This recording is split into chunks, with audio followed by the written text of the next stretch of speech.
하나님의 말씀 신약성경 사도행전 24장 24절에서 27절입니다. 신약성경 231면 전후에 있는 사도행전 24장 24절에서 27절입니다.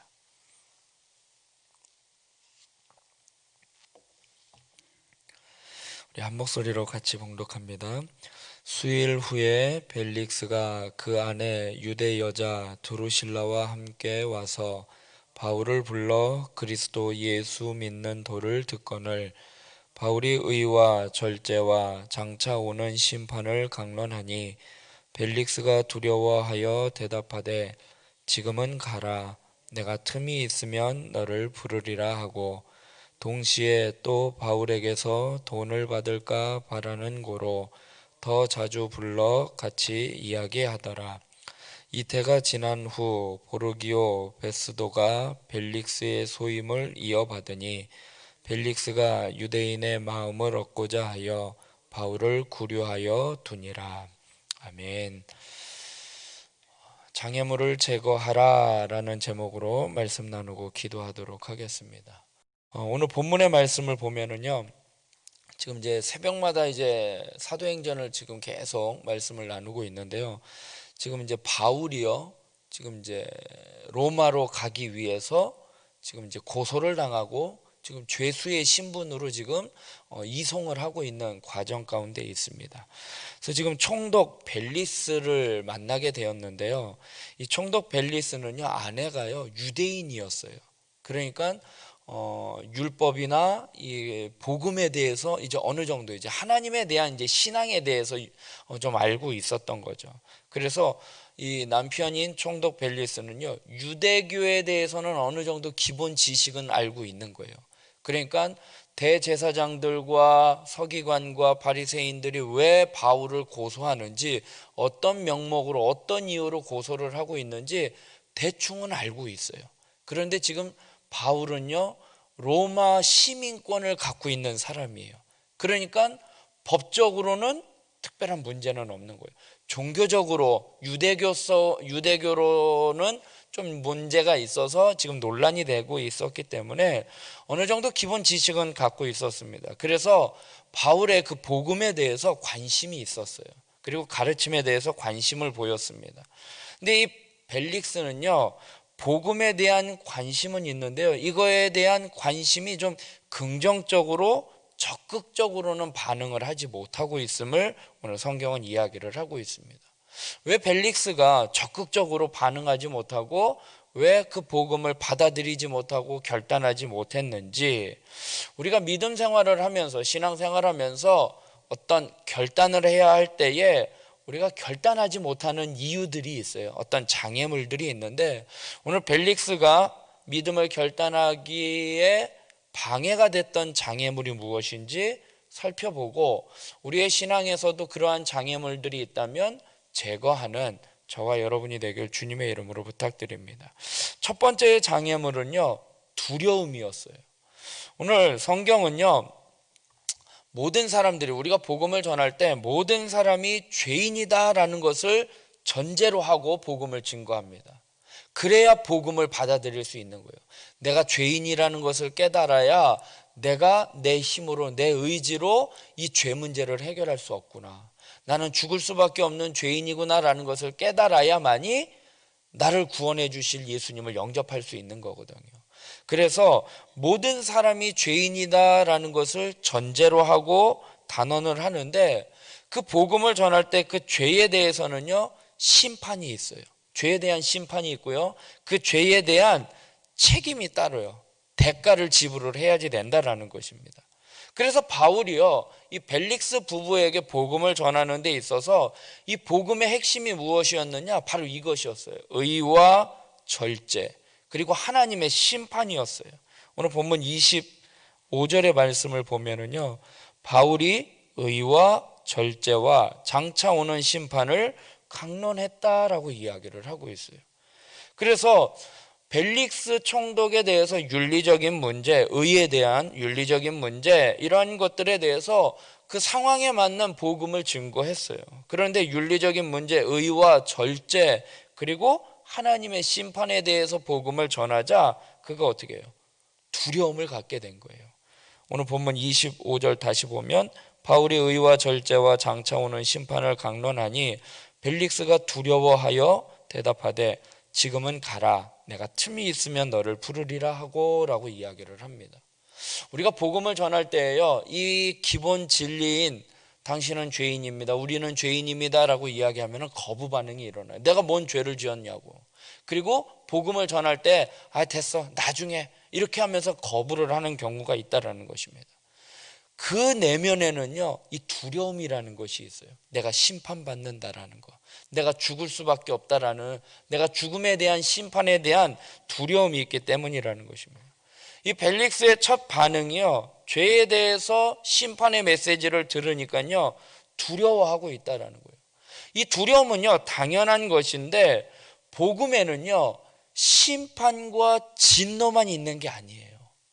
그 뒤에 심판과 진노가 있기에 예수 그리스도를 우리가 영접하면 그 심판과 진노에서 우리가 구원받을 수 있다라는 이 복음의 진리를 우리가 깨달아야지 되는데, 이 하나님이 책망하시고 심판하신다라는 이 진리 가운데 두려움 가운데 빠지게 된다라는 것입니다.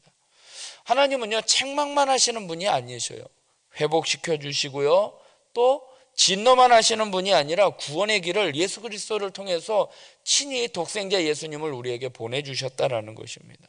그래서 죄인을 믿음으로 향할 수 있는 길을 열어주셨어요. 그래서요 죄는요 하나님과 우리 인간의 사이를 가로막는 거예요. 단절시켰던 그 죄를 우리가 인정하고 하나님 앞에, 하나님 저는 죄인입니다, 하나님 내 힘과 내 의지로는 이 문제를 해결할 수 없으니 주님 나를 구원해 주세요 라고 주님 앞에 솔직하게 하나님 앞에 믿음으로 나아가야지 된다라는 거예요. 그런데 벨릭스는요 그것을 두려워하고 있는 거예요. 우리 자녀들이요 뭔가 잘못을 하면, 부모님 앞에 잘못을 하면 뭐예요? 엄마 나 이거 잘못했어, 엄마 용서해줘, 이렇게 이야기하는 사람이 별로 없어요. 어떻게 해요? 숨겨요. 그리고 도망가요. 그리고 내가 안 했다라고 부정하게 된다라는 거죠. 그렇게 되면 어떻게 해요? 나중에는 결국 드러나게 되는 거잖아요. 하나님 앞에 주님 오시는 그날에 심판받는 거예요. 거기에 대한 책망도 받게 되고 또한 죄책을 따르게 된다라는 것입니다. 그렇기 때문에 우리는요 죄에 대한 이 두려움을요 극복해야지 되는 거예요. 그리고 이 두려움을 주님 앞에 솔직하게 나아가서 주님 앞에 회개하고 용서해서 하나님의 그 구원의 길을 받아들여야지 된다라는 것입니다. 오늘 벨릭스는요 이 구원의 복음을 바로 알지 못했던 거예요. 하나님의 진노와 심판에 대해서만 알았지 그 뒤에 나타날 하나님의 구원의 역사는 깨닫지 못하자 그는 두려움 가운데 지금은 가라, 내가 나중에 다시 말하겠다라고 이야기를 하고 있습니다. 사랑하는 성도 여러분, 우리가 신앙생활하는 데 있어서요 우리의 죄, 우리의 잘못, 이러한 것을 숨기고 두려워하는 것이 아니라 하나님 앞에, 사람들 앞에서는요 두렵고 사람들 앞에서는 드러내기가 좀 그렇지만 우리는 하나님 앞에서는요 숨길 것이 없다라는 것이죠. 다 주님 앞에 고하고 믿음으로 나아가는 그 장애물을 극복하는 우리 모두가 되길 주님의 이름으로 부탁드립니다. 두 번째 장애물은요 돈에 대한 욕심이었어요. 벨릭스에게는요 이 진리에 대해서는 궁금한 것들이 많이 있었어요. 목마름이 있었어요. 그렇기 때문에 바울을 초청을 해서, 죄인이잖아요, 죄인을 감옥에서 데려다가 그 복음의 말씀을 들었다라는 것입니다. 하지만 그는요 돈에 대한 욕심이 있었고요 그 욕심으로 인해서요 예수님께 나아가는 그 믿음의 길을 막게 되는, 방해가 되는 일을 겪게 됩니다. 26절에 보면 동시에 또 바울에게서 돈을 받을까 바라는 고로 더 자주 불러 같이 이야기하더라. 바울에게요 뭔가를 요구하고 있는 거예요. 지금 죄인이잖아요. 감옥에 갇혀 있는 죄인을 호의하면서 베풀어주는 식으로, 호의를 베풀어주는 식으로 내가 너의 복음을 듣겠다, 내가 너의 그 변론을 내가 들어보겠다라고 하면서 뭘 바라는 거예요? 뇌물을 바라는 거예요. 내가 너에게 대해서 선처를 취할 수 있는 그러한 기회를 내가 너한테 줄 수 있는 총독이잖아요. 그러니까 바울에게 뭔가를 바라는 마음이 있었다라는 거예요. 복음을 듣고자 했던 마음의 그 내면에는 뭔가 뇌물을 받고자 하는 그런 돈에 대한 욕심이 있었다라는 것이죠. 성경은요 디모데전서 6장 10절에 보니까 돈을 사랑함이 일만하게 뿌리가 된다라고 말씀을 하고 있습니다. 돈에 대한 집착이 강하면 강할수록요 하나님을 의지하기 어렵게 돼요. 하나님과 돈을 겸하여 섬길 수 없다라고 예수님이요 마태복음에서 말씀을 하고 계셔요. 돈에 대한 욕심이 우리의 마음 가운데 가득 채워져 있으면요 하나님에 대한 그 갈급함을 갖기 어렵다라는 것이죠. 우리의 손에 물질을 쥐어 움켜잡고 있으면요 하나님을 잡을 손이 없는 거예요. 내가 뭔가를 잡고 있는데 어떻게 하나님을 잡을 수 있겠어요? 그래서요 돈에 대한 집착, 물질에 대한 욕심을 버릴 때 우리가 예수님을 붙잡을 수 있음을 기억하시기 바랍니다. 그때 하나님은요 우리의 모든 것을 공급해 주셔요. 우리가 무엇을 먹을까, 무엇을 입을까, 무엇을 마실까 염려하지 말고 먼저 그의 나라와 그의 의를 구하면 하나님께서 그 모든 것을 더해 주신다라고 말씀하시는 것처럼 빌립보서에도 이렇게 말씀을 하고 계셔요. 나의 하나님이 그리스도 예수 안에서 영광 가운데 그 풍성한 대로 너희 모든 쓸 것을 채우시리라 라고 말씀을 하고 계십니다. 예수님 안에 있으면요 예수님께서, 주님께서요 우리가 필요한 것이 무엇인지 그 모든 필요한 것, 쓸 것을요 채워주신다라고 말씀을 하고 있습니다. 그러니까요 우리 어른들이 아이들이나 좀 잘 모르는 사람한테 보통 이렇게 얘기하죠. 하나만 알고 둘은 몰라 이야기를 하잖아요. 진짜 하나만 알고 둘은 모르는 거예요. 그 둘이 뭐예요? 하나님을 알면 정말 돈에 대한 집착을 내려놓게 되는 거예요. 돈에 대한 집착을 내려놓고 주님을 붙잡으면 그것까지도 하나님이 채워주신다라는 것입니다. 정말 우리의 욕심을, 물질에 대한, 돈에 대한 욕심이 방해가 되어서 믿음으로 나아가는 일에 걸림돌이 된다면 정말 우리는 과감하게 내려놓고 버릴 때 주님께서 채워주심을 믿음으로 나아가는 저와 여러분이 되길 주님의 이름으로 부탁드립니다. 끝으로 방해가 됐던 것은 뭐냐? 인정에 대한 욕심이에요.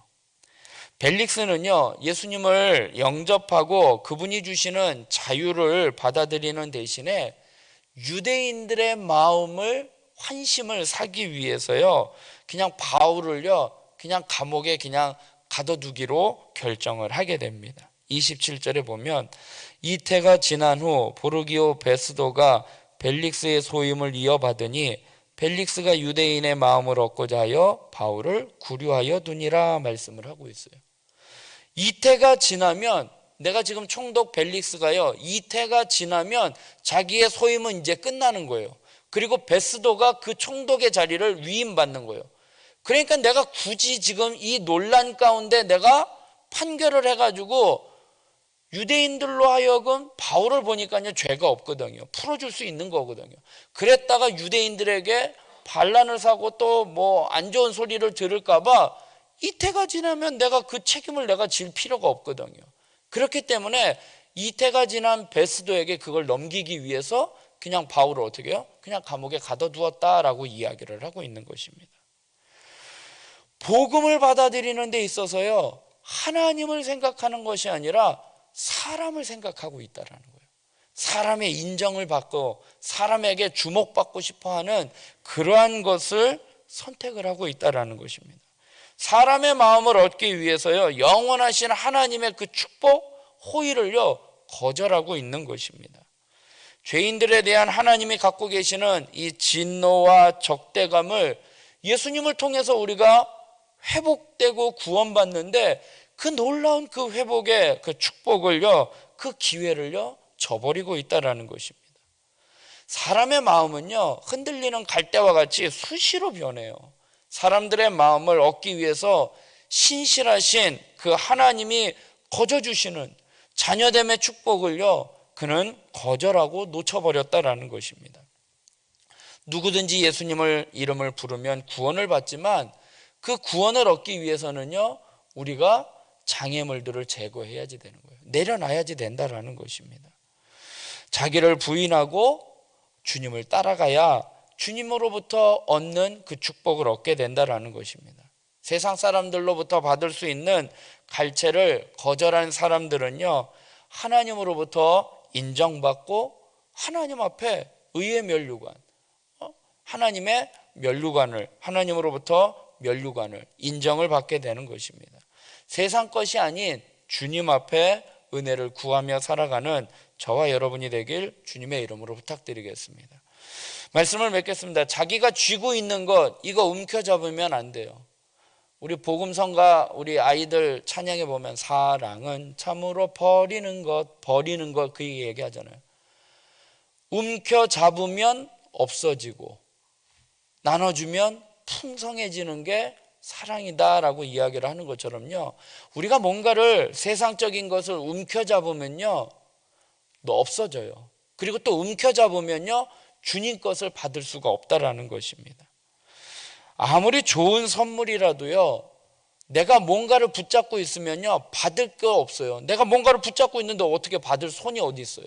마찬가지로 우리에게 있어서 두려움, 또한 탐욕, 또한 사람들로부터 인정받고 싶은 욕심, 이러한 것들을요 믿음으로 결단하지 않으면요 벨릭스와 같이 복음의 기회가 주어졌음에도 불구하고 그것을 받아들이지 못한다라는 것입니다.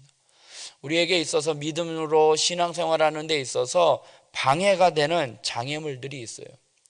두려움, 신앙생활하다가 보면 두려움이 있어요. 이렇게 되면 어떻게 하지? 또 갑자기 어려움이 올 때 두려울 때가 있어요. 또 물질에 대한 욕심, 나는 뭐 물질에 대한 욕심은 없는데, 그런데요 그것을요 달리 생각하면 나한테 유익이 되지 않는 것, 내가 손해되는 것, 나한테 유익이 되는데 내가 굳이 이거를 버려? 내가 왜 굳이 손해를 봐야지 돼? 그렇게 생각해서 신앙을 또 바로 생활하지 못할 때가 있다라는 거예요. 그리고 하나님을 의식하는 게 아니라 사람을 의식하고, 남들이 나를 어떻게 보면 어떡하지? 날 이렇게 보면 어떻게 하지? 그러한 것들로 인해서 신앙에 걸림돌이 되고 방해가 될 수 있다라는 것입니다. 찬송가 94장에 주 예수보다 더 귀한 것은 없네 라는 그 찬양의 가사를 보면은요, 이 세상 부귀와 바꿀 수 없네, 이 세상 명예와 바꿀 수 없네, 이 세상 행복과 바꿀 수 없다라는 게 주 예수님이래요. 그러면서 세상 즐거움 다 버리고 세상 자랑 다 버렸네, 주 예수보다 귀한 것은 없네, 그렇게 또 고백을 하는 것처럼 정말로 우리가 복음으로 나아가는 데 있어서 방해가 되는 것들을 다 제거하고 믿음으로 나아가는 우리 모두가 되길 주님의 이름으로 부탁드리겠습니다. 기도하겠습니다. 사랑의 하나님, 하루의 첫 시간을 하나님 앞에 나와 기도로 시작할 수 있도록 인도하여 주시니 감사합니다. 하나님의 전에 모여 기도할 수 있는 시간과 여건과 환경을 인도하여 주시옵소서. 온 성도들이 코로나로 인하여 제약받는 신앙생활이 아니라 온전히 하나님 앞에 함께 모여 예배드릴 수 있도록 인도하여 주시옵소서. 하나님, 믿음으로 나아가기를 원합니다. 하나님, 우리가 믿음으로 나아가는 데 있어서 여러 가지 방해가 되는 장애물들이 있습니다. 두려움이 엄습하여 하나님 결단하지 못할 때가 있습니다. 하나님, 또 나에게 유익이 되지 못하여 물질에 대한 그 욕심 때문에 결단하지 못할 때가 있습니다. 하나님, 또 사람들을 의식하여 내가 믿음으로 결단하지 못할 때가 있습니다. 하나님, 이러한 장애물들을 과감하게 아버지 하나님 제거하여 온전히 믿음으로 나아갈 때에 주님께서 그 모든 것들을 해결해 주시고 인도해 주심을 담대히 믿고 나아가는 저희들 되게 하여 주시옵소서. 나라와 민족을 위하여 기도합니다. 하나님, 이 나라와 이 민족을 긍휼히 여겨주시고 속히 정치, 경제, 사회, 문화, 하나님 또 바이러스 이 모든 것들로부터 하나님 지켜 보호하여 주시고 아버지 하나님의 다스림 가운데 회복시켜 주시옵소서. 하나님 몸된 교회를 위하여 기도합니다. 특별히 아버지 하나님 이번 주부터 담임 목사님 청빙 아버지 하나님 절차를 진행하는 가운데 있사오니 하나님 온 성도들이 이를 위하여 깨어 기도하게 하여 주시옵소서. 하나님 너무나 지체된 것으로 인하여 지치거나 포기하거나 낙심하지 않게 하여 주시옵시고 하나님 또 자신의 생각대로 판단하지 않게 하여 주시고 하나님 사람들의 여론에 따라 하는 것이 아니라 정말로 하나님의 뜻이 무엇인지 하나님의 마음에 합한 하나님의 사람이 누구인지 하나님 앞에 물어보게 하여 주시옵소서. 하나님 믿음으로 결단하고 하나님의 뜻대로 결단하며 살아가는 저희 모든 장동 성결교회 심령들 되게 하여 주시옵시고 오늘 하루의 삶도 주님께 맡겨드립니다. 함께하여 주시옵소서. 예수님의 이름으로 기도드리옵나이다. 아멘.